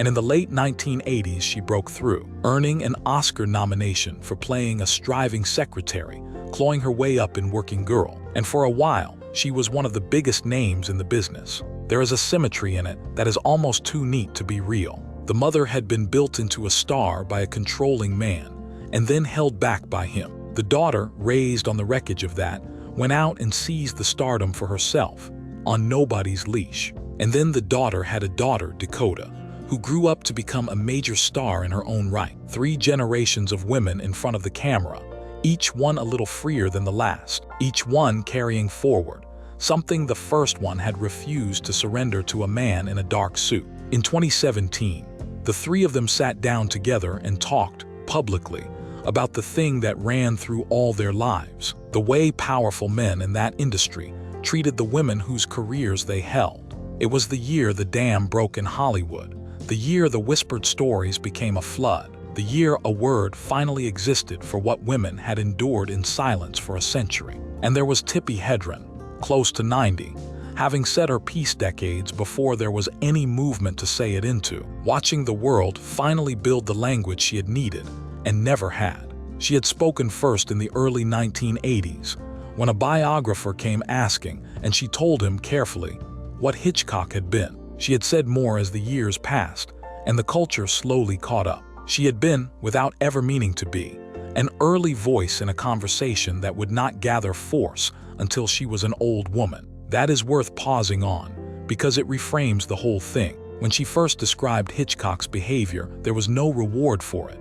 There was no solidarity, no hashtag, no wave of others stepping forward to say me too. There was only the risk of being called bitter, or difficult, or a fantasist trading on a dead great man's name. And plenty of people said exactly those things. She spoke anyway, into a silence, with no promise that anyone would believe her. And she kept speaking, patiently for 35 years, until the world finally turned around and understood what she had been describing all along. Whatever the arguments about the exact edges of her account, that much is simply true. She did not wait for it to be safe. It was never safe. Her daughter and her granddaughter learned that from her, the not being silenced, and they said as much. In that 3-generation conversation, you can hear the inheritance passing down, the refusal to be handled, the insistence on telling the truth about powerful men, even when the telling costs you. Hitchcock had wanted to make Tippi Hedren into a possession that would belong to him completely and outlive his grip on no one. Instead, she made a line of women who belonged to no one, who spoke for themselves, who carried her steel down through the years. He took her career. He did not get the last word. Her granddaughters got the last word, and they are still getting it. There is one more thing she did with her life, and it is the thing that lifts this whole story out of the shadows for a moment, because it has nothing to do with Hollywood or Hitchcock or big cats, and everything to do with who she actually was under all of it. It is the story of how an old movie star accidentally changed the lives of hundreds of thousands of people, most of whom will never know her name. And it started, of all places, in a refugee camp. In 1975, the war in Vietnam ended the way it ended, in helicopters and chaos, and a sudden tide of people fleeing for their lives. And some of those people landed in California, in camps set up to hold the refugees, while they tried to figure out how to begin again in a country that had no place ready for them. There was one such camp near Sacramento, a settlement called Hope Village, full of Vietnamese women who had lost nearly everything, their homes, their countries, sometimes their families, and who now sat in a strange land with no work, no language, and no idea what came next. Tippi Hedren went there. She was doing humanitarian work by then, lending her name and her time to the kind of causes that famous people are asked to lend them to. And she went to that camp to help however she could. And a small, ordinary thing happened. The women there noticed her hands. She had beautiful nails, kept immaculate the way a former model keeps them, glossy and shaped and perfect. And the women were fascinated by them, gathered around them, wanted to know about them. Most people would have smiled and moved on. She did not. She looked at those women admiring her manicure, and she had an idea, a practical Minnesota idea, the kind that comes to a person who was raised to solve the problem in front of her. These women needed a trade. This was a trade. Here was something they could learn. Something that took skill and care but not much money to start. Something that could turn into a living in the new country. So she flew in her own manicurist, her personal Hollywood nail woman, and together they taught a group of about 20 of those refugee women how to do nails. Properly, professionally, the whole craft of it. And when the women had learned, she did not just wish them luck. She helped them find work, helped them get placed in salons, helped them get their footing in an industry that had never thought about them at all. 20 women in one camp, learning to shape and paint nails, taught by a former actress and her manicurist, because the actress had noticed them looking at her hands. From those 20 women grew something almost impossible to believe. They taught others, those others taught others. Within a generation, Vietnamese immigrants and their children had built the American nail salon business into an enormous industry, come to run a huge share of the nail salons in the entire United States, a whole economy of independence and self-reliance for people who had arrived with nothing. Walk into a nail salon almost anywhere in America today, and you are standing, whether anyone in the room knows it or not, at the far end of a line that runs back to a camp near Sacramento, and an old movie star who could not bring herself to just smile and move on. The women who built that world know her name. They have honored her for it, called her a kind of godmother of the whole thing. Most of their customers have no idea. That is the person underneath the Hitchcock story, and you have to hold her in your mind alongside everything he did, because she is the answer to it. This is a woman whose defining instinct, over and over, across every part of her life, was to see a trapped creature and open the door. Refugee women with no future, and she taught them a trade. Abandoned lions with nowhere to go, and she built them a home. She had been once the trapped creature herself, the beautiful thing a powerful man wanted to keep. And rather than let that harden her into someone small and frightened, she spent 50 years turning it into the opposite. Every cage she opened was, in a quiet way, the same cage. She just kept finding new ones to unlock. There is a cruel joke buried in the shape of her life, and she lived long enough to see it play out in full. The two films that cost her so much, the two Hitchcock pictures that bracketed the worst years she ever had, became, with time, exactly the monument she never asked for. The Birds and Marnie are classics now. They are studied and revived and argued over, taught in film schools, ranked on the lists of the greatest things the movies ever produced. The National Film Registry took The Birds in for preservation as a work of national importance. Directors around the world named it among the films that shaped them. The horror of the birds turning on a town became one of the templates for a whole genre, the ancestor of every later film about nature turning against us. And her performances, the ones wrung out of her at such a price, held up. In The Birds, she is the reason the terror works, because the fear is real, and you feel it is real. And in Marnie, she gave something deeper and stranger, a portrait of a frozen, frightened, damaged woman that many now consider one of the finest performances in any Hitchcock film. For years, Marnie had been dismissed as a lesser, weirder work, the back projection too obvious, the story too odd, and slowly the critics came around and saw what was actually there, a bruised and daring piece of art with a remarkable woman at its center. The role she had loved most, the one she was proudest of, was finally being seen the way she had always seen it. She had been right about it all along, so she carried for the rest of her life, a thing very few people have to carry. Her greatest work and her deepest wound were the same object. She could not celebrate the films without remembering the sets. She could not accept a tribute to her performances without knowing what those performances had actually been. When people praised The Birds to her, they were praising a week in a cage. When they praised Marnie, they were praising the film she was making when a man locked a door and grabbed her.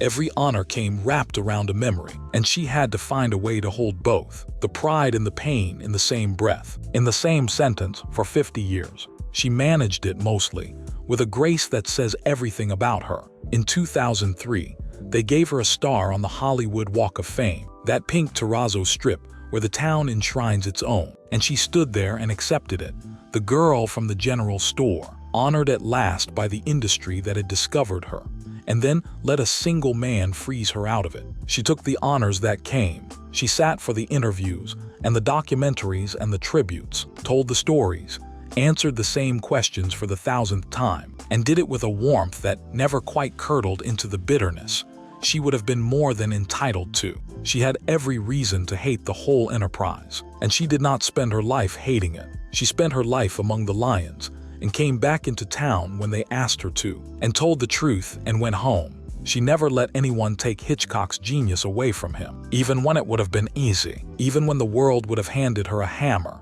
and cheered while she used it. That is the part that separates her from a simpler, angrier version of this story. She could have played the pure victim, could have insisted he was a monster and nothing else, and plenty of people would have been glad to help her do it, especially in the later years when the culture was hungry for exactly that kind of clean condemnation. She refused.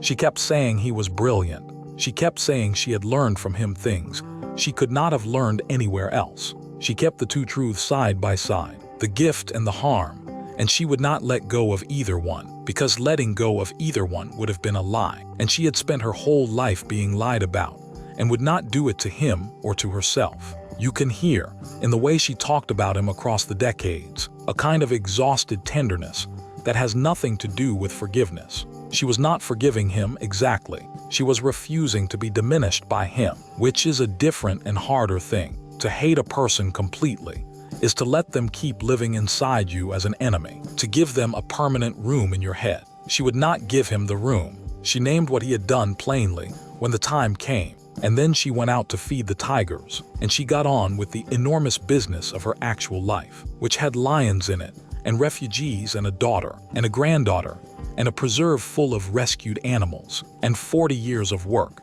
that had nothing to do with the man who had once decided she was his. That is what it looks like to survive something and not be reduced to the surviving. Most stories about a woman and a powerful man end at the harm, as if the harm were the whole life, as if once you have been the victim of something famous, there is nothing left of you but the wound. Her story does the opposite. The harm is real, and it is in here, all of it. The car and the cage and the office and the 2 stolen years. But it is a chapter. It is not the book. The book is much longer and much stranger, and in the end, much more her own. And the man who wanted to write her whole story ended up writing only its most painful section, while she wrote all the rest. Still, the questions kept coming, decade after decade, because the world could not let the painful section rest. And in the last stretch of her life, she decided, finally, to answer them completely, to put it all down herself, in her own words once and for all, so that no biographer and no filmmaker would ever again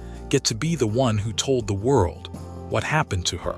She had spent her youth being narrated by other people. She would narrate the ending herself. Before the memoir, there was the film, and watching it must have been its own strange ordeal. In 2012, the BBC and HBO made a drama about the whole thing, called The Girl, with Sienna Miller playing the young Tippi and Toby Jones playing Hitchcock, and it laid out the darkest version of the story, the obsession, the assaults, the punishment on the sets, for a mass audience that had mostly known only the fairy tale. She consulted on it. She lent it her account. So there she was, an old woman, watching a young actress play her at 29, reenacting the birds in the car and the office, seeing the worst days of her life staged and lit and performed for television. Imagine sitting in a room and watching a stranger scream your scream. She had trusted the story to be told, and it was told hard and unsparing, and it put the accusation into the culture in a way that could not be taken back.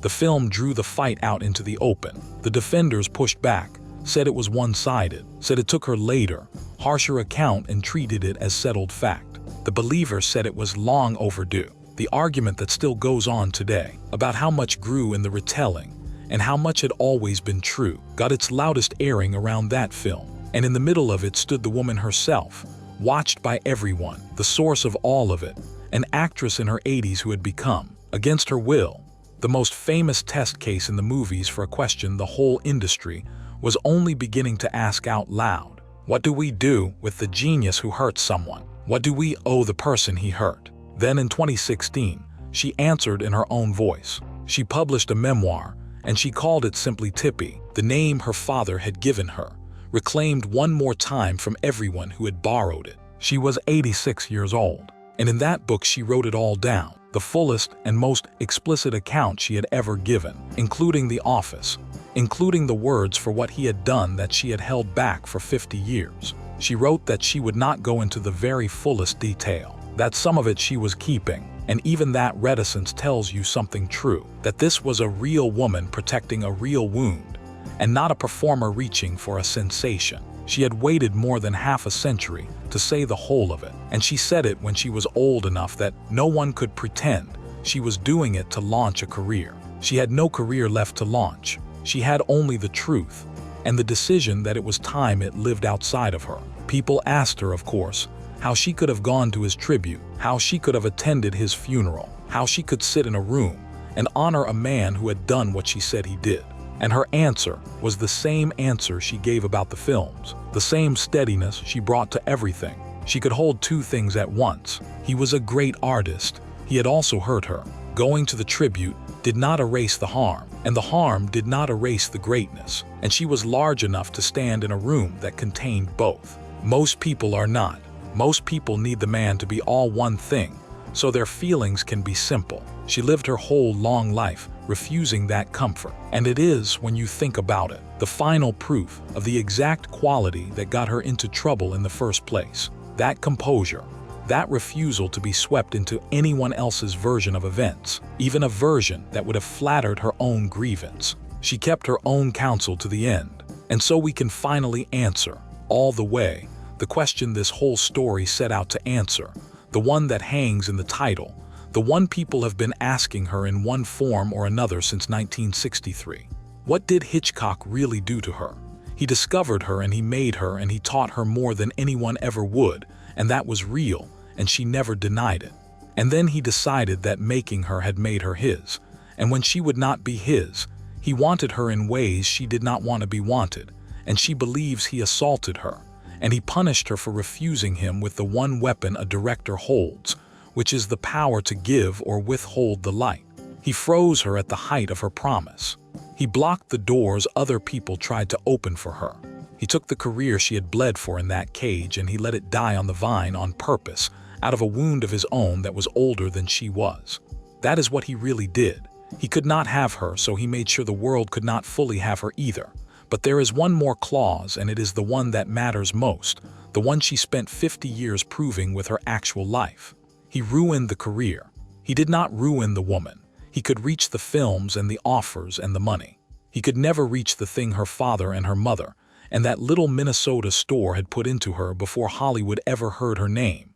And that untouched thing, that steel wrapped in the softest manners, is what she took out into the desert and spent the rest of her days giving away to every trapped creature she could find. Go back, for a moment, to the first time you ever saw her, because most people who grew up with these films remember it.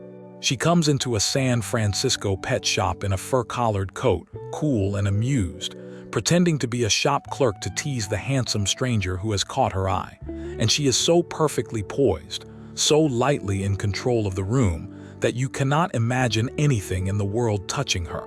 That is the image the master built.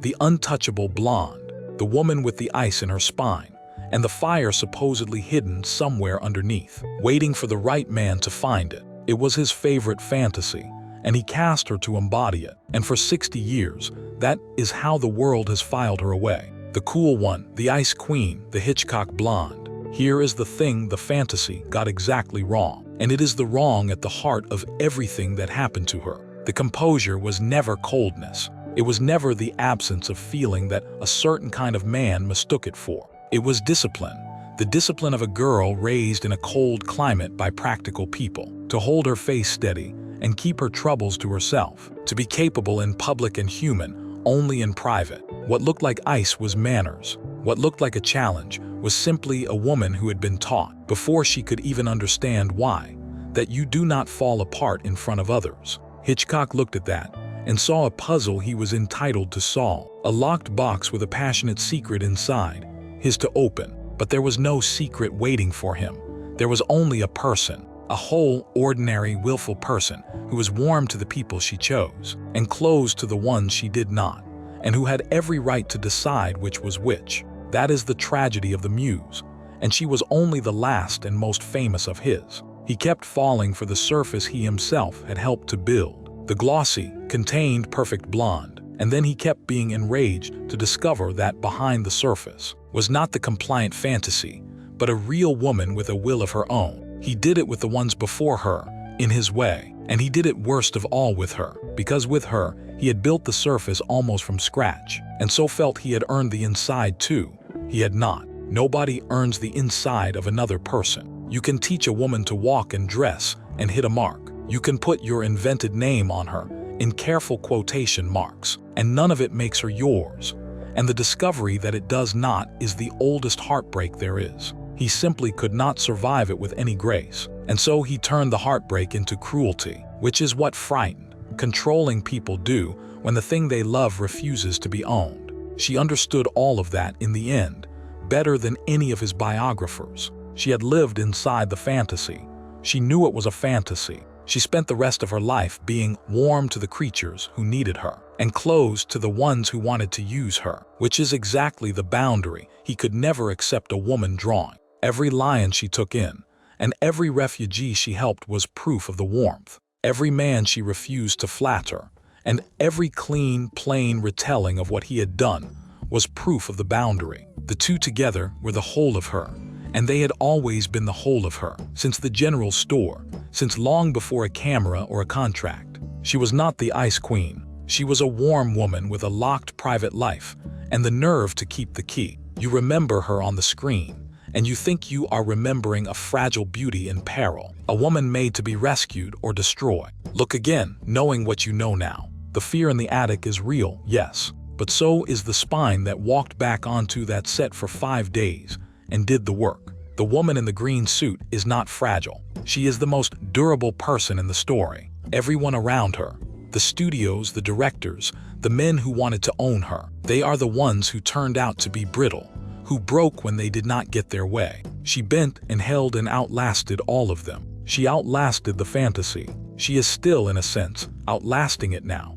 Every time a new viewer decides she was only the cool blonde, and then learns, as you have learned, that she was so much more than the thing he tried to make her. The years piled up the way they do, and she did not slow down, so much as narrow her focus to the thing that mattered most. The acting never entirely stopped. She turned up here and there in films, and on television across the decades. A guest role, a character part, sometimes alongside her daughter, sometimes trading on the very glamour Hitchcock had built into her. A knowing wink from an old pro who had seen it all. But those were visits. Her real life, the one she woke up to every morning, was in the desert with the cats, and that is where she poured what remained of her enormous energy, long past the age when most people have earned the right to sit down. Running a big cat preserve is not a retirement. It is a war that never ends, against money and weather and time. There was never enough of the first. The animals ate their weight in meat and cost fortunes in care, and she was forever raising funds, forever writing letters, forever finding a way to keep the lights on, and the fences up for one more season. The weather came for her too. When the wildfires swept the dry hills, as they do out there, she faced the nightmare of an old woman, with dozens of dangerous animals in the path of the flames, and she stood her ground and did what had to be done to keep them safe, because leaving them was never a thing she was going to do. She had taken these creatures in when no one else would, and she was not about to fail them at the end. Picture her in those last active years, well into her 80s, then into her 90s, a small, straight-backed woman in practical clothes and a scarf, walking her fence lines in the early cold, the desert light coming up pink over the ridges, the lions rousing themselves and padding to the wire because they know the sound of her, the tigers, some of them the discarded pets of the famous, watching her with those enormous, unreadable eyes. She knows each of them, their names, their histories, the specific cruelty each one survived before it came to her. She talks to them softly. She has spent more of her life with these animals than she ever spent making movies, more than she spent with any of the men who tried to run her life, more than she spent being famous. This, not the pet shop or the premiere or the pink star on the boulevard, is what she chose. This is where she is most herself. There is a peace in it that she did not find anywhere else. And it is worth asking why an old woman would feel safer among 500-pound predators than she ever felt in a Hollywood office. The answer is honest and a little heartbreaking. The lions never pretended to be anything but what they were. There was no fatherly mask over the teeth, no gift that was secretly acclaimed, no soft voice offering a kindness with a hook inside it. A tiger is dangerous and shows you that it is dangerous, and you respect the danger, and you love the animal, and you know exactly where you stand. She had spent her young years among men who were dangerous, and hid it behind manners and contracts and careful English charm, and it had nearly broken her. The cats were cleaner than that. With them, what you saw was what there was. No wonder she felt at home. She had become, by then, a kind of grand old survivor, one of the last living links to a Hollywood that had almost entirely passed away. The people who had made those films with her were mostly gone. Hitchcock had been dead since 1980. Alma had followed him. Rod Taylor, Susan Pleshette, Jessica Tandy, the whole company of the Birds. One by one they left, until she was among the very few still standing who could say, "I was there. I know what happened, I remember." That is a lonely kind of authority, to be the last one who was in the room. It also gave her a strange power. As long as she lived, she got to be the one who told it. The dead could not answer, but neither could they revise her. She held the story now, all of it, and she held it clear-eyed and unafraid, the way she held everything.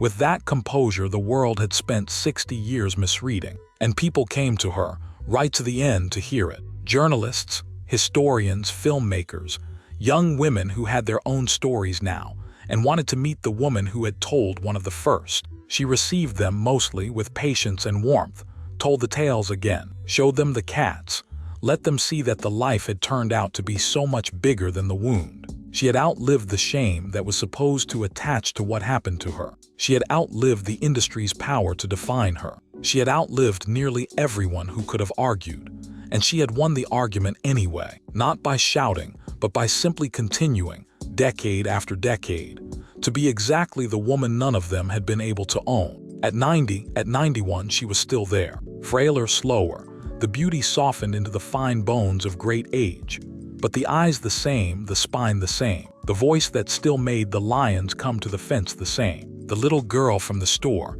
had become an old woman in the desert, and in between she had been, briefly, the most famous new face in the movies, and had been hurt as badly as an industry can hurt a person, and had refused, absolutely refused, to let that be the end of her.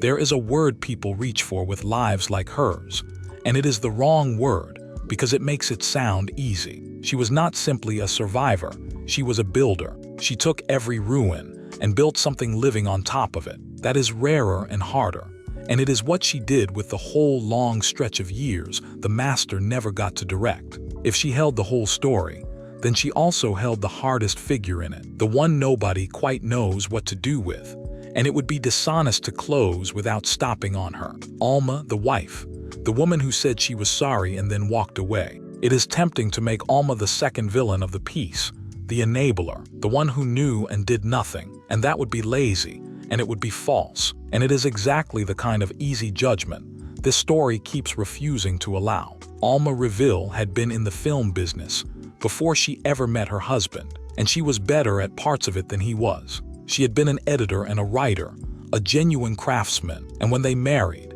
she became the one indispensable collaborator of his entire career, the person who read every script and caught every flaw, and told him, in private, the truths no one else at the studio dared to tell the great man. She was famously the one who noticed, watching an early cut of Psycho, that in the shower scene, you could see the supposedly dead actress swallow, and it was fixed because Alma saw it. For more than 50 years, she was his mind's other half. Their marriage was, by every account, real and devoted and central to who he was. He needed her the way he needed air.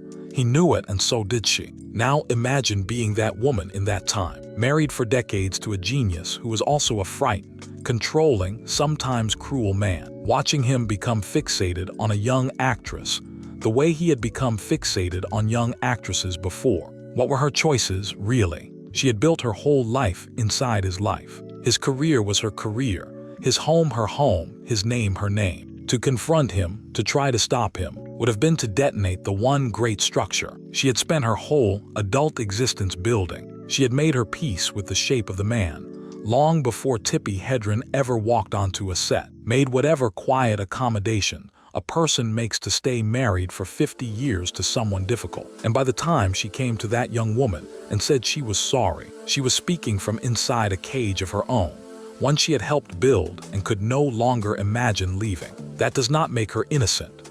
She knew, and knowing and doing nothing is its own kind of harm, and Tippi felt the sting of it for the rest of her life, that a woman had understood exactly what was happening to her and had chosen the marriage over the mercy. But it makes Alma human, and it makes the whole thing sadder and truer than a story with a clean villain ever could be. Here were two women, one young and one old, both of them boxed in by the same powerful man, both of them without any good way out, and one of them could not save the other, because saving her would have cost more than she had left to spend. The tragedy of it is not that Alma was wicked. The tragedy is that she was trapped too, and that her way of surviving her own trap was to look away from someone else's. That happened 1,000 times over in that era, in that industry, in that arrangement of power. It is happening somewhere right now. So when you go looking for the villain in this story, the person you can hate cleanly and be done with, you will not find one. And that absence is the whole point. There is a frightened man who could not tell love from ownership. There is a loyal wife who could not spend what it would have cost to intervene. There are studio executives who saw a valuable asset in a difficult situation and did the math that studios always do. There is a young woman who did the only survivable thing, which was to keep her face steady and get through it. Every single one of them had a human reason, and not one of those reasons is good enough. And that is exactly how real harm usually happens.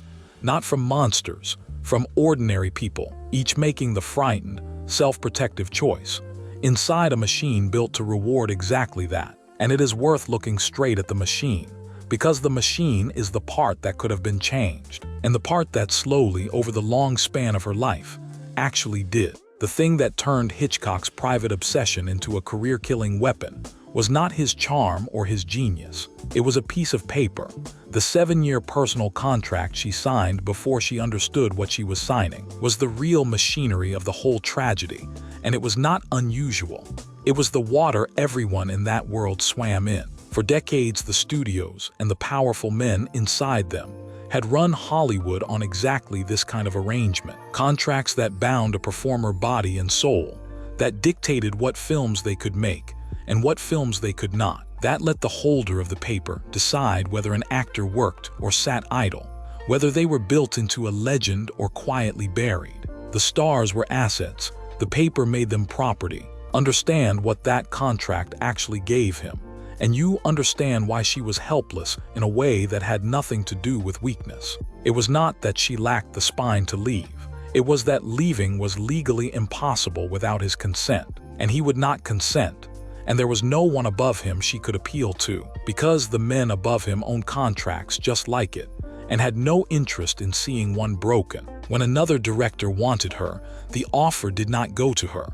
It went to the man who held the paper, and he could say no in her name, and never tell her the offer had come. She could be the hottest young actress in town, and it would not matter, because her availability, the one thing a working actor lives or dies by, belonged to someone who had decided to spend it on nothing but her punishment. That is not a personal failing. That is a system working exactly as designed, in the hands of a man with a grievance. She was far from the only one it happened to. The whole history of the studio era is full of performers who were owned this way, who were suspended without pay when they refused a bad role, who were loaned out like furniture, who were made and unmade at the whim of men, whose names are now on buildings. Great stars fought the contract system in court and paid for it. Lesser ones simply vanished, their promise spent by someone else's decision, their names now footnotes if they are remembered at all. Tippi Hedren's story is the most famous version, because she lived long enough and spoke clearly enough to tell it, but it is not a freak event. It is a particularly sharp example of the ordinary cruelty that the arrangement made possible, every single day for decades, to people whose only mistake was to be talented and to sign the paper everyone signed. What makes her case land so hard is the purity of the motive. Most contract abuses were about money, or ego, or a studio's cold calculation about what a picture needed. Hers was about a wound.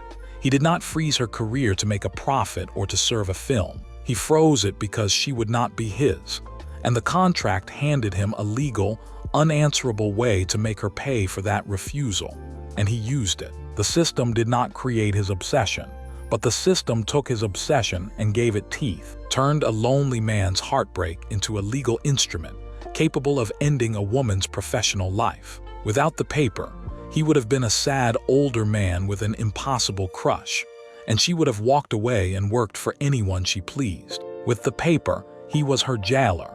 The difference between those two stories is a signature she gave before she knew what she was worth. And slowly, over the long arc of her life, the machine changed. The old studio contracts loosened, and then largely died. Actors won more control over their own careers, the right to choose, the right to leave, the right to say no without being erased for it. The law caught up by degrees, with the idea that a person is not a possession, that talent is not property, that a signature obtained from a frightened newcomer cannot be a life sentence. And near the very end, the harder thing began to change too, the silence itself. The world she had spoken into for 35 years, the world with no word for what had been done to her, finally found the words, and finally decided the words mattered, and finally began to believe the women who said them. She did not live to see all of that finished.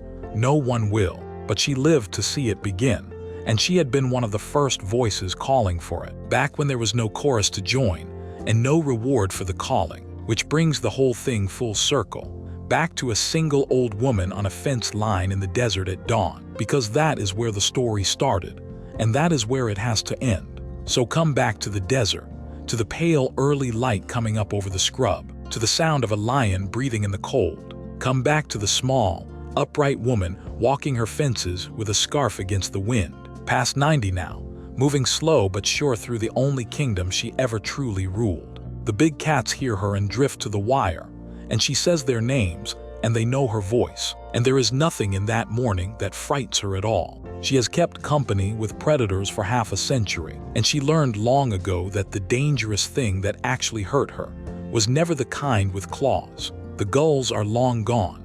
The soundstage and the cage were struck and forgotten decades ago. The man in the tailored suit has been in the ground since 1980, and the wife who was sorry followed him, and the whole company of that famous, terrible film has thinned out year by year, until she is nearly the last one left who was ever really there. The pin he gave her at Chasen's, the little golden bird with the pearl eyes, that once felt like being chosen by fate and turned out to be a claim, is just an old piece of jewelry now, a keepsake from the strangest chapter of a very long book. She outlasted all of it. She outlasted him. The frightened man who needed to control everything could not control the one thing that mattered most, which was how the story would end, because the person who got to tell the ending was her, and she is telling it still softly, to a lion at a fence at dawn. Think one more time about what the title promised, the thing people kept asking her for 60 years. What did Hitchcock really do to Tippi Hedren? He found her and he made her, and he gave her a gift she never denied. The whole craft of the movies handed over by a master, and then he decided the gift had bought him something no gift can buy. And when she would not give it, he tried to take it.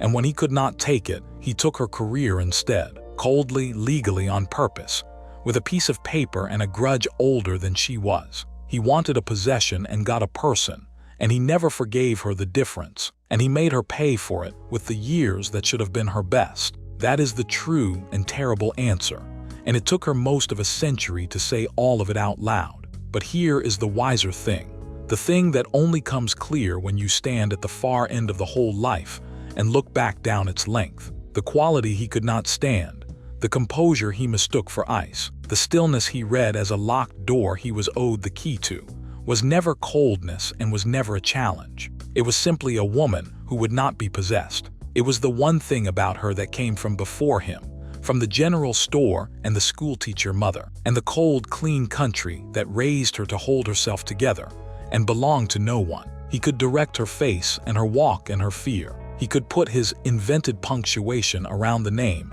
her father gave her. He could never, not for one frame, direct the thing underneath, the plain, unbreakable fact of a person who was her own. That was the single performance he could not get out of her, because it was not a performance. It was her. And so the harm, real as it was, did not get the last word. And this is the bittersweet truth to carry away from the whole long story. The man who spent his genius teaching the world to be afraid ended up teaching one woman that she could survive the thing she feared. And she took that lesson out into the desert and spent 50 years handing it to every trapped creature she could find. The lions the world discarded, the refugees the world forgot, the daughters and granddaughters who would not be silenced. She opened cage after cage after cage, because she knew, better than almost anyone alive, exactly what it costs to be the beautiful thing a powerful person wants to keep, and exactly how much it means when someone finally lets you go. She was not the cool blonde. She was never the ice queen. She was a warm, willful, unbreakable woman from a Minnesota town too small for its own hospital, who was handed the role of a lifetime and the wound of a lifetime in the same package, and who refused, absolutely and to the end, to let the wound be the whole of her. The birds could not do it. The cage could not do it. The contract could not do it. The genius who wanted to own her could not do it. In the last light of a very long life, she is out among her lions, small and upright and entirely herself. And the one thing he most wanted and never got, the thing no man and no machine and no dark morning in an attic could ever take from her, is the simplest and the hardest thing there is. She belonged to herself. She always